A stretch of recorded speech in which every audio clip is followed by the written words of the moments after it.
Saudara, unjuk rasa yang awalnya memprotes berbagai tunjangan fantastis anggota Dewan berubah jadi kericuhan dan anarkistis. Tercatat ada 10 korban jiwa yang harus diusut tuntas penyebab kematiannya dan meminta pertanggungjawaban pelaku. Gelombang unjuk rasa pada akhir Agustus 2025 berubah menjadi kericuhan. Tak hanya ratusan korban luka, Komnas HAM mencatat ada 10 korban jiwa yang jatuh dalam aksi demonstrasi yang terjadi di tanggal 28 hingga 31 Agustus. Korban sejauh ini tercatat setidaknya 10 orang korban meninggal dunia, di mana beberapa di antaranya diduga kuat karena mengalami kekerasan dan penyiksaan oleh aparat. Ini masih kami selidiki, dan penyebab-penyebab yang lainnya.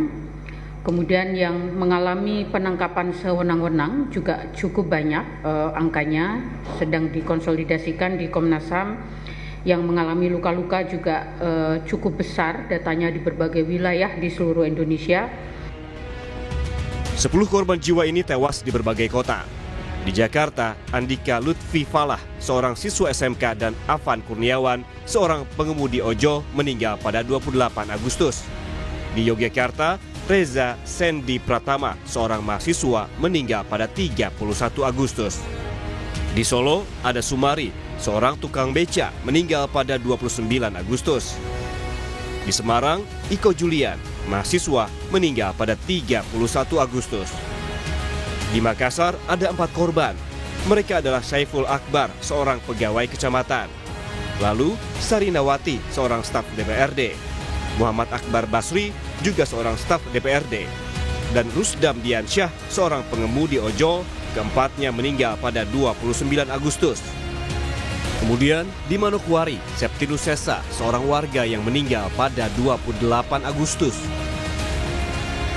Perhimpunan Bantuan Hukum dan Hak Asasi Manusia (PBHI) menyayangkan aparat menyamakan penindakan kepada massa pendemo yang murni menyuarakan aspirasi dengan penyusup yang mencederai aksi demo.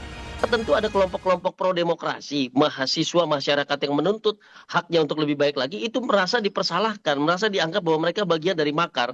Padahal tidak demikian, makanya saya katakan mapping mana yang perusuh mana yang bukan itu penting. Kalau mengatakan bahwa ini ada demonstrasi yang disusupi, maka siapa yang menyusupi itu tidak pernah dijawab.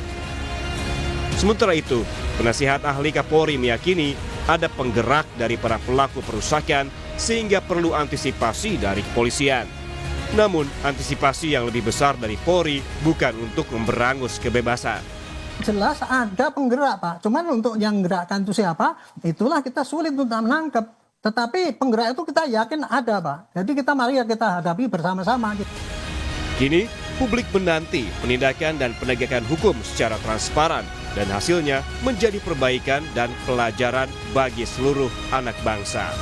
Tim Liputan, Kompas TV.